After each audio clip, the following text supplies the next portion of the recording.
নমস্কার বন্ধুরা, পম্পা হোম কুকে আপনাদের সবাইকে স্বাগত। আজকের রেসিপি আলু দিয়ে মাটনের ঝোল। এখানে প্রায় 500 গ্রামের মতো মাটন আছে।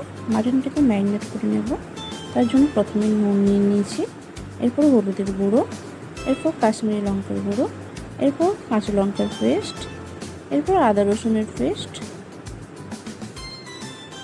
এরপর টক দই,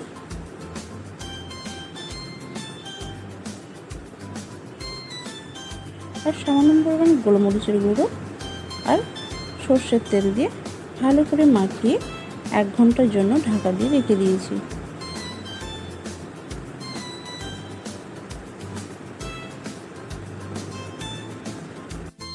এরপর 3টে বড় সাইজের আলুকে খোসা ছাড়িয়ে ভালো করে ধুয়ে মাঝে মাঝে কেটে নিয়েছি। এরপর নুন, হলুদের গুঁড়ো, কাশ্মীরি লঙ্কার গুঁড়ো দিয়ে ভালো করে মাখিয়ে রেখে দিয়েছি। এরপর কড়াই বসিয়ে সর্ষের তেল গরম করে নিয়েছি। তারপর এক এক করে আলুগুলোকে তুলে দিয়েছি। আলুগুলোকে এবারে তেলের মধ্যে নাড়াচাড়া করে গোল্ডেন করে ভেজে তুলে নেব।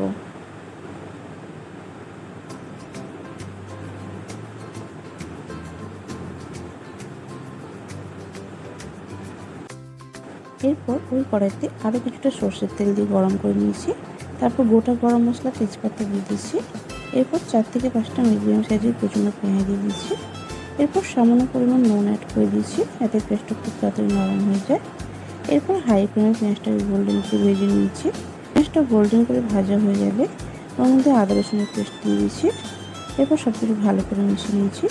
এরপর লো ফ্লেমে আদা রসুনটা ভালো করে কষানো হয়ে গেলে এর মধ্যে পরিমাণ মতো নুন, হলুদের গুঁড়ো, কাশ্মীরি লঙ্কা গুঁড়ো, জিরে গুঁড়ো, ধনে গুঁড়ো দিয়ে সামান্য পরিমাণ জল দিয়ে মশলাটাকে ভালো করে মিশিয়ে নিয়েছি।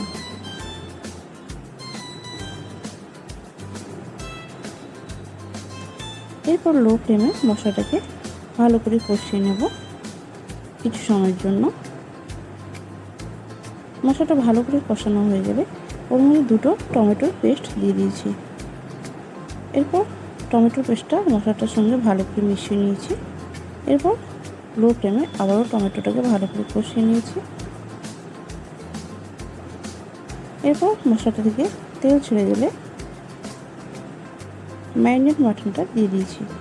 এরপর মশলাটা আর মাটনটাকে ভালো করে মিশিয়ে নিয়েছি। এরপর ঢাকা দিয়ে দিয়েছি।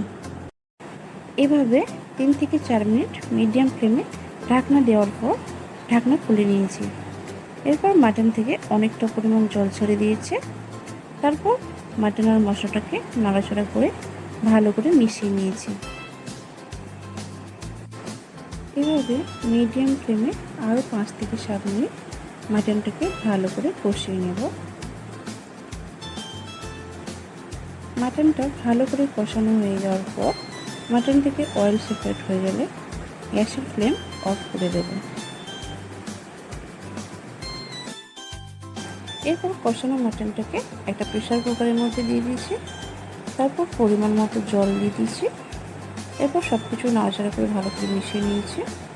তারপর কুকারের ঢাকনা লাগিয়ে গ্যাস জ্বালিয়ে বসিয়ে দিয়েছি।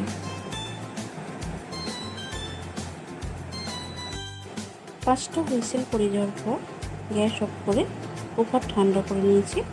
তারপর ঢাকনা খুলে নিয়েছি। এরপর নাড়াচাড়া করে মাটনটাকে ভালো করে মিশিয়ে নিয়েছি। এখানে প্রায় 90% মাটন সেদ্ধ হয়ে গেছে। এরপর ভেজে রাখা আলুগুলো তুলে দিয়েছি। এরপর আবার ঢাকনা লাগিয়ে গ্যাস জ্বালিয়ে বসিয়ে দিয়েছি। এরপর 2টো সিটি দিয়েছি।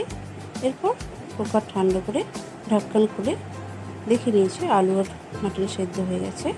এরপর গ্যাস জ্বালিয়ে উপর থেকে গরম মশলা, কাঁচা লঙ্কা ছড়িয়ে দিয়েছি। তারপর সব কিছু ভালো করে মিশিয়ে নিয়েছি। এরপর গ্যাস অফ করে ঢাকনা স্ট্যান্ডিং টাইমের জন্য রেখে দিয়েছি। রেডি হয়ে গেল আলু দিয়ে মাটনের ঝোল।